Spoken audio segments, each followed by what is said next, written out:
오늘 하나님이 주신 말씀은 신약성경 누가복음 19장 1절에서 10절 말씀입니다. 신약성경 누가복음 19장 1절에서 10절 말씀. 우리 하나님의 말씀을 한 목소리로 읽도록 하겠습니다. 예수께서 여리고로 들어가 지나가시더라. 삭개오라 이름하는 자가 있으니 세리장이요 또한 부자라. 그가 예수께서 또한 사람인가 하여 보고자 하되 키가 작고 사람이 많아 할 수 없어 앞으로 달려가서 보기 위하여 돌 무화과 나무에 올라가니 이는 예수께서 그리로 지나가시게 되미로라. 예수께서 그곳에 이르사 쳐다보시고 이르시되 삭개오야 속히 내려오라. 내가 오늘 내 집에 유하여야 하겠다 하시니 급히 내려와 즐거워하며 영접하거늘 무사람이 보고 수군거려 이르되 저가 죄인의 집에 유하러 들어갔도다 하더라.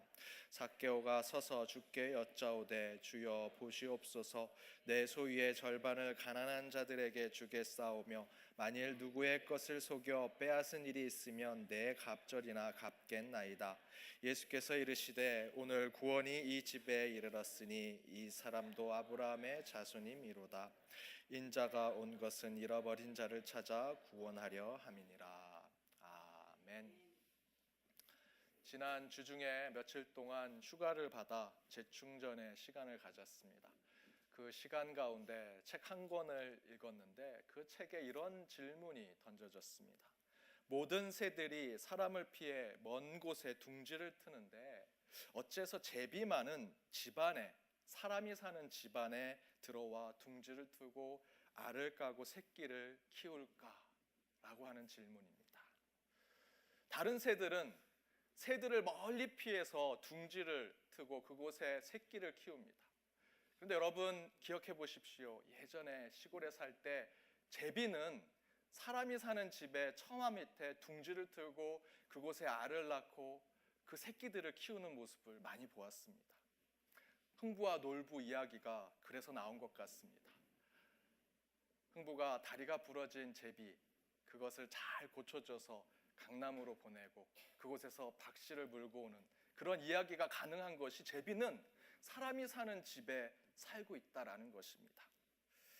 왜 그럴까? 이 책의 저자는 이렇게 그 이유를 얘기합니다. 제비는 믿음을 가지고 있기 때문이다.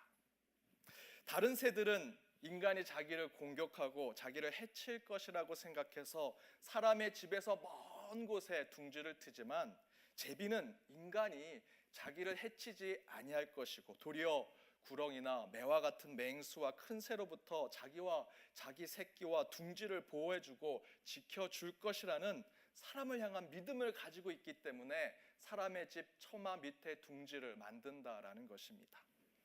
과학적인 설명은 아니지만 신앙적인 해석의 답으로 본다면 매우 설득력 있는 답입니다. 여러분, 제비와 같은 믿음을 사실은 우리도 가지고 있지 않습니까? 여호와는 나의 목자시니 내게 부족함이 없으리로다 하는 믿음을 가지고 오늘도 하나님의 처소, 하나님의 전에 나와서 이렇게 영혼의 집을 우리가 짓고 있는 것 아니겠습니까? 제비가 사람을 믿어서 사람의 집에 둥지를 튼 것처럼 우리도 하나님을 믿어 하나님의 집에 영혼의 집을 만들어 항상 기쁨과 감사의 삶을 살아야 할 것입니다. 오늘 예배 그리고 오늘 우리에게 선포되는 그 말씀이 그런 믿음을 확인하는 자리가 되기를 주님의 이름으로 축원드립니다. 우리 옆에 있는 분들과 이렇게 인사 나누길 원합니다. 우리는 믿음의 사람입니다. 우리는 믿음의 사람입니다.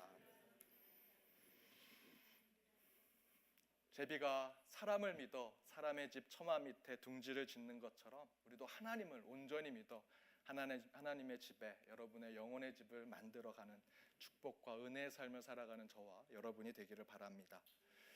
주님과의 인터뷰 9번째, 내려오라 내 집에 유하자라는 말씀의 제목으로 함께 나눠보고자 합니다. 원래는 창세기 1장 31절 말씀으로 주님 보시기에 아름답습니까? 라는 제목으로 설교를 준비했는데 이 말씀은 환경과 생태에 대한 이야기라 다음 주 야외 예배 때 말씀을 나누는 것으로 하고 오늘은 내려오라 내 집에 유하자라는 말씀의 제목으로 함께 나눠보고자 합니다. 어느 신문사 기자가 시골 마을을 지나고 있는데 그 앞에 큰 교통사고가 났습니다.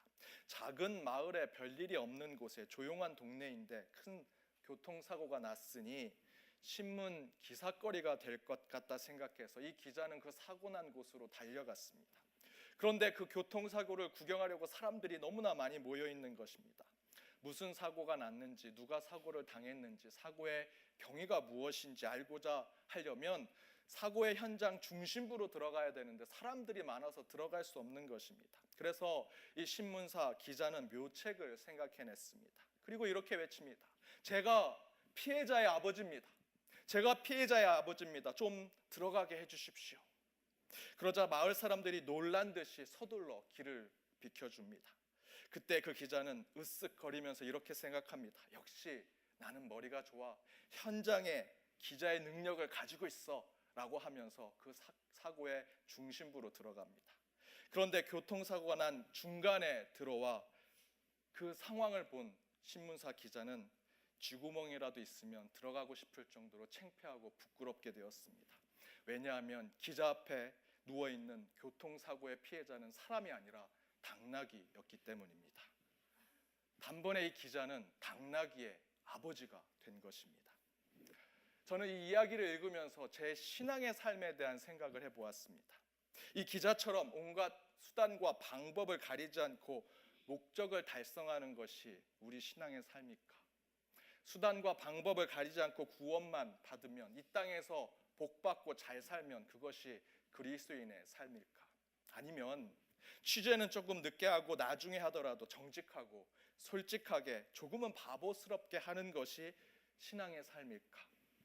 만약 그러면 신문 기자의 생명인 신속성, 발빠른 정보를 전달하는 것에 실패할 텐데, 그러면 안 될 텐데 라는 또 생각을 합니다. 그리고 거꾸로 너무 신속하게 하다 보면 정확성, 정직성이 떨어질 텐데 그것은 어떻게 하나? 이런저런 생각을 하면서 신앙의 삶이 무엇인가 생각해 보았습니다. 신속한 것이, 수단과 방법을 가리지 않고 빨리 가는 것이 신앙의 삶일까? 아니면 정확하게 정직하게 걸어가는 것이 신앙의 삶일까? 수단과 방법을 가리지 않고 처세를 부리는 삶이 신앙인가? 아니면 조금 늦고 조금 뒤떨어지더라도 믿음을 가지고 인내하는 삶이 신앙일까?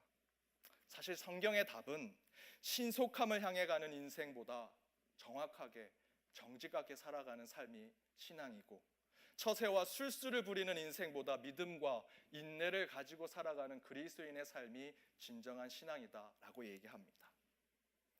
요한복음 20장을 보면 예수가 죽고 장사 지낸 지 3일이 되어서 막달라 마리아가 향품을 들고 무덤을 찾아옵니다. 그런데 무덤에 닫고 있던 큰 돌이 옮겨진 것을 보고 막달라 마리아는 제자들에게 그 사실을 알립니다. 그러자 베드로와 예수님이 사랑하시던 제자가 서로 그 무덤을 확인하기 위해서 가는데 성경은 이렇게 기록하고 있습니다. 요한복음 20장 3절에서 4절입니다. 베드로와 그 다른 제자가 나가서 무덤으로 갈새 둘이 같이 다름질하더니, 두 제자는 예수가 진짜 부활했는지를 확인하기 위해서 어떻게 하고 있습니까? 다름질, 경쟁하고 있는 것입니다. 누가 더 빨리 가서 볼 것인지 경쟁하는 것입니다. 신속함을 추구하는 두 제자의 모습을 볼 수 있습니다. 그런데 성경은 두 제자 가운데 예수가 사랑하던 그 다른 제자가 더 빨리 무덤에 도착했다라고 증거합니다. 즉 달리게 하는 경쟁에서 베드로보다 다른 제자가 더 경쟁에서 승리한 것입니다. 하지만 그 다른 제자는 그곳에는 다다랐지만 그곳에 무덤 밖에서만 무덤 안을 쳐다보고만 있을 뿐입니다. 안에 들어가지 못합니다. 왜냐하면 그 다른 제자는 용기가 없었기 때문입니다. 그러자 달리기에서 진 베드로는 늦게 무덤에 도착했는데 아직 무덤에 들어가지 못한, 그리고 그 주변을 두리번거리는 그 다른 제자를 보고는 쑥 하고 무덤 속으로 들어갑니다. 베드로는 달리기에서는 내가 경쟁에서 졌지만 무덤 안에 들어가는 담력과 용기만큼은 그 다른 제자보다 내가 더 크다, 그보다 이기고 싶고 경쟁에서 승리하고 싶다라는 마음으로 무덤으로 쓱 들어가는 것입니다. 그리고 나서야 다른 제자도 베드로를 쫓아 무덤에 들어갔다 성경은 기록하고 있습니다. 서로 먼저 부활한 예수님을 보려고 달리고 경쟁하고 서둘러 갑니다. 서로를 짓밟고 가려고 하는 모습이 성경에 기록되어 있습니다. 그러나 신속함으로 예수를 보려고 했던 그들은 어느 누구도 예수를 보지 못합니다. 그리고 성경은 신속함, 경쟁으로 예수를 보려고 했던 그들이 예수를 보지 못하고 아무것도 얻지 못한 채 집으로 돌아갔다 증거하고 있습니다.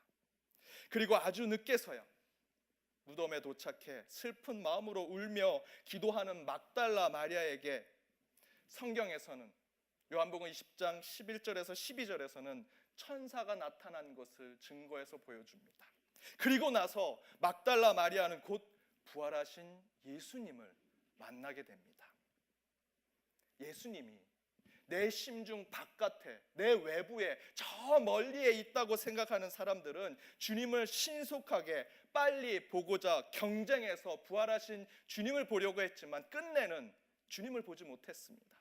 그러나 반대로 예수님은 죽으셨지만 그 심중에 예수님이 계신다고 믿으며 주님의 그 육신의 죽음을 슬퍼하고 애도하는 마리아에게는 부활하신 예수님이 나타났다라는 것입니다. 설교 앞부분에 얘기했던 신문 기자는 신속한 기사를 위해서 사건 현장 중심에 들어가고자 자신이 사고를 당한 자의 아버지라는 거짓말을 했습니다. 그래서 누구보다 사건 현장 중심부에 빠르게 들어갈 수 있었지만 그 기자는 정확성, 정직성을 잃어버렸고 사람들에게 믿음과 신뢰를 상실했습니다. 바로 이런 모습은 우리의 정직과 믿음으로 신앙의 삶을 살아야 하는 저와 여러분과 같은 그리스도인들에게 매우 중요한 메시지를 주고 있는 것입니다. 최근 한국에서는 지방선거철입니다. 이제 이틀 후면 한국에서는 선거를 합니다. 시장과 도지사, 군수를 뽑는 선거가 있습니다. 수많은 정치인들과 나름 지도자들이 서로 자신을 알리고 있습니다. 그 사람에 대한 이야기들과 정보들이 엄청나게 쏟아지는데 무엇이 진실인지, 무엇이 팩트인지, 무엇이 정직한 것인지 혼동스러울 정도로 너무나 많은 정보들이 쏟아지고 서로 싸우고 경쟁하고 있습니다.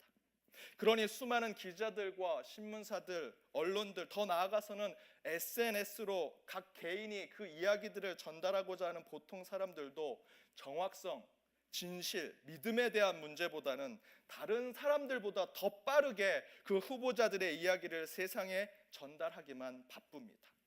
수단과 방법을 가리지 않고 폭로하고 알리려고 하는 모습만 드러나고 있습니다.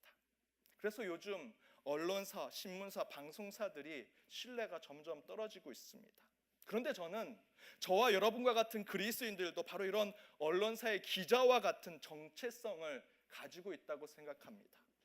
저와 여러분, 우리 그리스도인들, 예수가 복음, 예수가 구원자라는 그 기쁜 소식을 세상에 전하는 복음의 리포터와 같은 모습을 가지고 있지 않습니까? 부활하신 그 예수님께서 곧 언젠가 오실 것이라는 종말의 때 그 사실을 알리고 있는 천국의 기자와 같은 그런 모습을 우리가 가지고 있는 것 아닙니까? 그런데 지금 저와 여러분, 더불어 우리 교회는 하늘의 소식을 전하는 데 있어서 충분한 신뢰성과 믿음을 보여주고 있느냐라는 것입니다.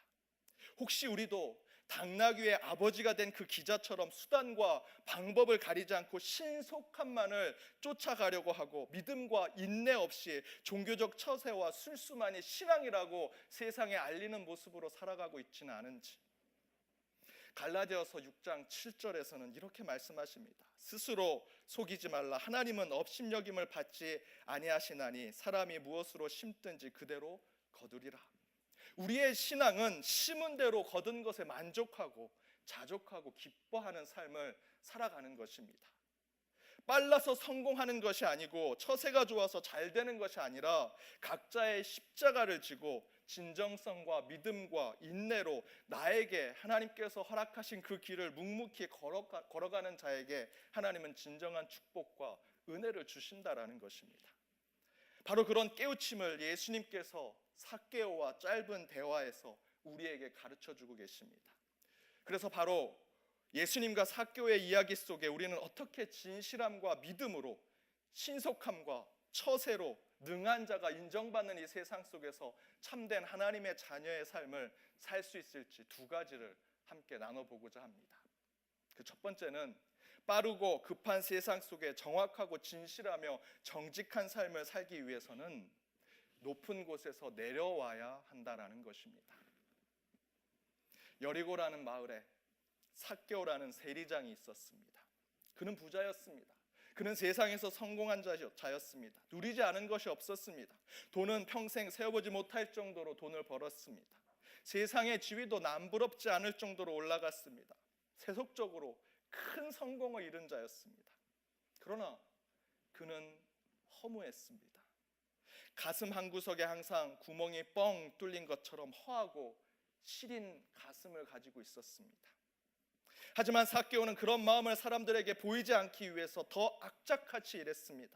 사람들에게 더 모질게 세금을 받아냈고 때론 뇌물을 받으면서 그래 내 위치가 이 정도는 되지, 뇌물을 받을 정도는 되지 라는 것으로 자신의 모습을 드러냈습니다. 자기 안에 채워지지 않는 마음을 감추기 위해 더 높이 올라가려고 했습니다. 그런데 어느 날 마태라는 친구가 평생 벌고 모은 모든 재산을 포기하고 예수라는 사람을 따르기로 결정했다라는 것입니다. 그리고 마태는 삭개오에게 이렇게 얘기합니다. 나는 누구보다도 세상 사람이 부러워하는 돈과 명예, 지위와 권력 모든 걸 가졌었어. 하지만 난 사랑 한 번 받아본 적 없었고 한순간도 행복한 적 없었고 단 한 사람도 날 인간 마태로 받아준 적이 없었어. 그런데 그분은 달랐지. 예수님은 나를 사랑으로 받아주셨고 나에게 행복을 가르쳐 주셨고 날 세리 마태가 아니라 인간 마태로 받아주셨어. 세상 모든 돈을 가지고 있었을 때도 느끼지 못했던 그 기쁨을 난 그분을 만났을 때 느꼈어. 그래서 난 세리를 그만두고 그분을 쫓기로 했네. 너도 한번 그분을 만나보지 않을래? 마태가 삭개오에게 얘기합니다. 그러던 어느 날 여리고에 그 예수가 오신다라는 것입니다. 삭개오는 그 지독한 세리장 마태를 변화시킨 예수가 오는 것을 설레기 시작합니다. 그분을 보고 싶고 말을 걸어보고 싶고 자신의 집에 초대하고 싶습니다. 난장이 구두쇠 삭개오 대신에 친구 삭개오란 얘기를 듣고 싶은 것입니다. 그러나 삭개오는 여전히 자신의 옛 습관과 잘못을 벗어나지 못했습니다. 예수를 보기 위해 삭개오는 과거에 자신의 배를 채우고 세속적인 물질을 채울 때 했던 더 빨리 가고 더 서둘러 가고 더 경쟁해서 사람을 짓밟고 올라가서 이기려고 했던 그 모습을 그대로 오늘 성경에서도 보여줍니다. 오늘 본문 4절에 이렇게 기록되어 있습니다. 함께 읽어보겠습니다. 앞으로 달려가서 보기 위하여 돌 무화과 나무에 올라가니 이는 예수께서 그리로 지나가시게 됨이로라. 성경이 참으로 재밌습니다. 삭개오가 그냥 뽕나무, 돌, 무화과 나무에 올라갔다라고 기록하면 되는데 뭐라고 기록하고 있습니까? 앞으로 달려가서 예수를 보기 위해 올라갔다라고 기록하고 있습니다. 더 잘 보기 위해서, 누구보다 경쟁해서 더 예수를 보기 위해서 앞으로 달려가 보기 위해 위로 올라갔다라는 것입니다. 이 구절의 표현이 무엇과 비슷합니까? 요한복음 20장에 베드로와 예수가 사랑했던 그 제자가 서로 부활한 예수를 보기 위해서 다름질하고 경쟁하고 서로 예수를 보려고 했던 모습과 매우 비슷하지 않습니까? 삭개오는 자신의 왜곡된 심령, 잘못된 영혼을 치유받고 회복하기 위해서 예수를 만나고자 했는데 그는 자신의 옛 습관, 잘못된 행동 그대로 나쁜 경쟁심과 잘못된 승부욕을 그곳에서도 그대로 드러냅니다. 앞으로 달려가서 뽕나무 위에 올라가 예수를 보려고 합니다. 사람들과 경쟁해서 이겨서 예수를 보려고 했다라는 것입니다. 여전한 삭개오의 모습을 보여주고 있습니다. 그 모습이 어떤 모습일까? 사진 하나를 보시죠. 제가 모세가 십계명을 받았던 그 시내산 정상에서 찍은 사진입니다. 그 시내산에 새벽 2시부터 올라가서 4시나 5시쯤 되면 일출이 떠오르는데 그 시내산은 돌산입니다. 나무가 하나도 없습니다. 그래서 그 일출이 장관입니다. 그래서 사람들이 다 일출을 기다리고 있다가 찍었는데 그 보면 앞부분에 여자 하나가 앉아 있습니다. 이 여자를 찍으려고 했던 사진이 절대 아닙니다. 이 사진을 찍을 때 음성이 있으면 음성 데이터를 제가 가져오면 참 좋겠다라는 생각을 합니다. 이 사진을 찍을 때 그 음성이 뭐냐면, 사진을 찍는 사람들이 온갖 욕설과 비난을 쏟아붓고 있습니다. 당신 때문에 지금 일출이 제대로 찍히지 않고 있다고.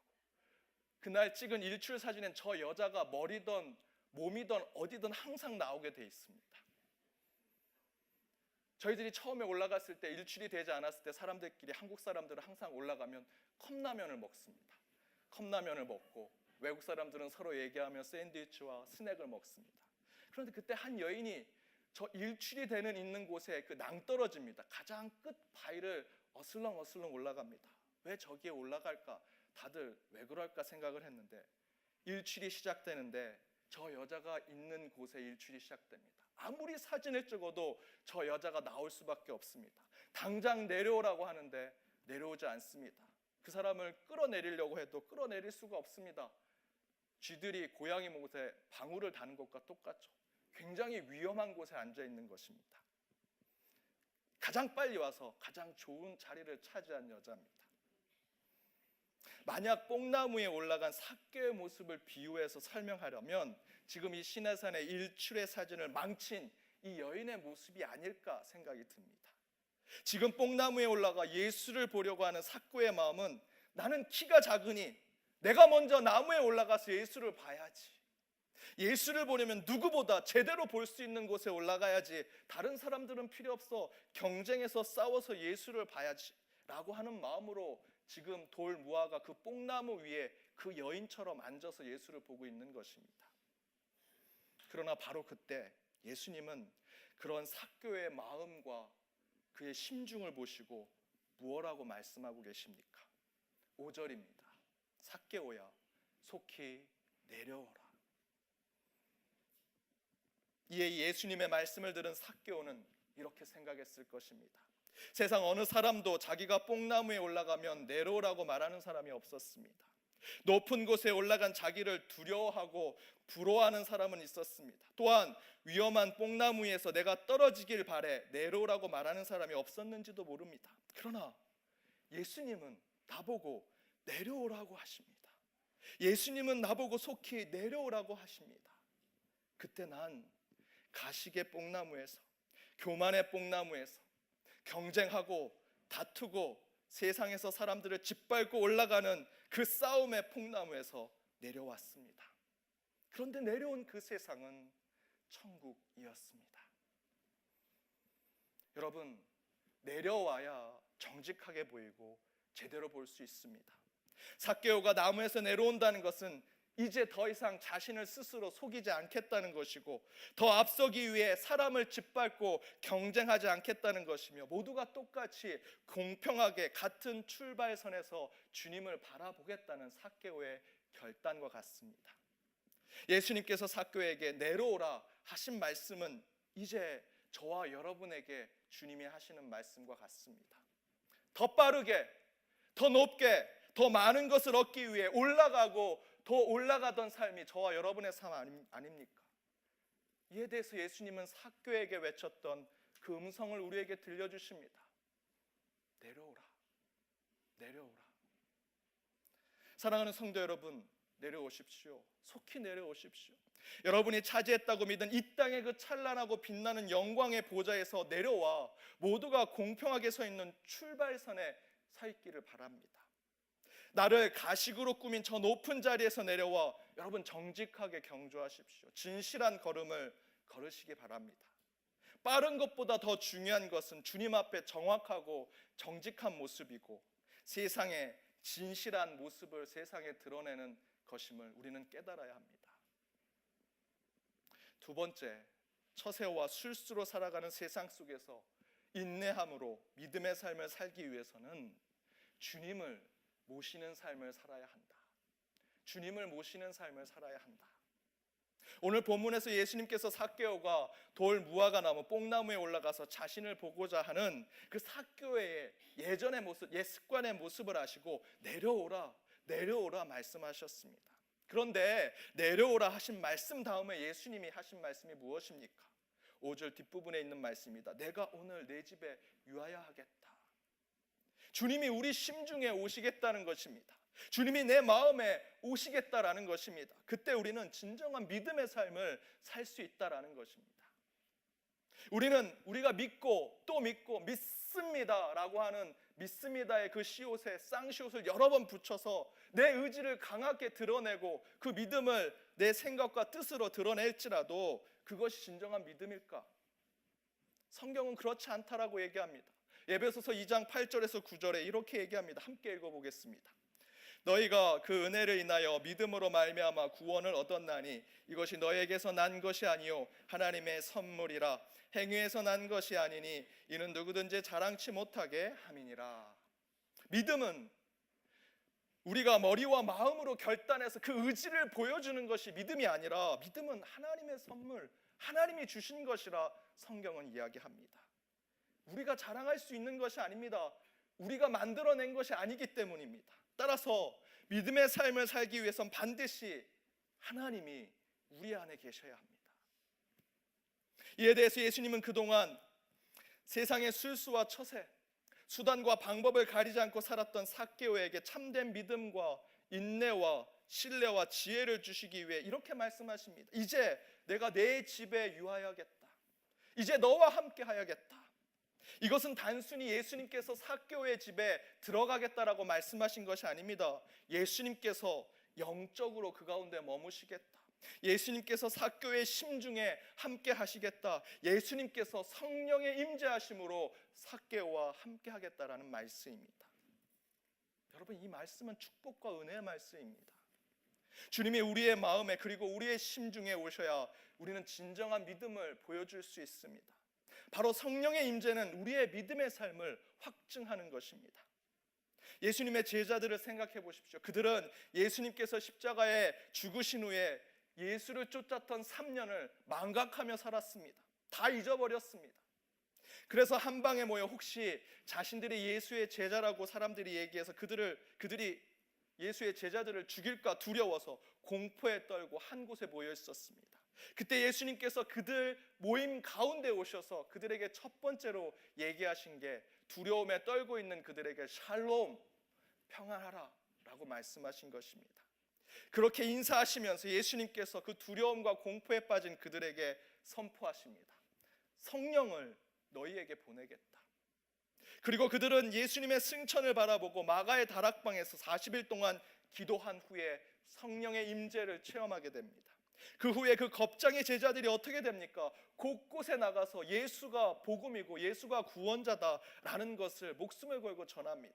그러자 5,000명, 7,000명 그 이상의 사람들이 전도되고 개종되고 세상이 변화되는 일이 일어납니다. 이에 사람들이 얘기합니다. 사도행전 4장 13절에 그들이 베드로와 요한이 담대하게 말함을 보고 그들은 본래 학문이 없는 범인으로 알았다가 이상히 여기며 라고 하는 표현으로 그 제자들이 갑자기 변한 것을 이상하게 생각합니다. 원래 그들은 예수가 죽고 두려워 떨던 겁쟁이들이 아니었는가?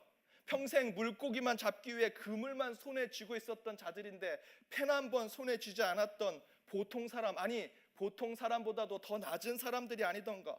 그들이 어떻게 이렇게 변화돼서 새롭게 되었는가라고 질문하는 것입니다.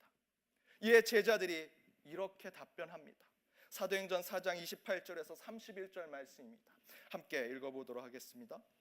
하나님의 권능과 뜻대로 이루려고 예정하신 그것을 행하려고 이 성에 모였나이다. 주여 이제도 그들의 위협함을 굽어보시옵고 또 종들로 하여금 담대히 하나님의 말씀을 전하게 하여 주시오며 손을 내밀어 병을 낫게 하시옵고 표적과 기사가 거룩한 종 예수의 이름으로 이루어지게 하옵소서 하더라. 빌기를 다음에 모인 곳이 진동하더니 무리가 다 성령이 충만하여 담대히 하나님의 말씀을 전하니라. 아멘. 모인 곳이 진동하더니 우리가 다 성령에 충만하여 담대함으로 말씀을 전하게 됐다 표현하고 있습니다.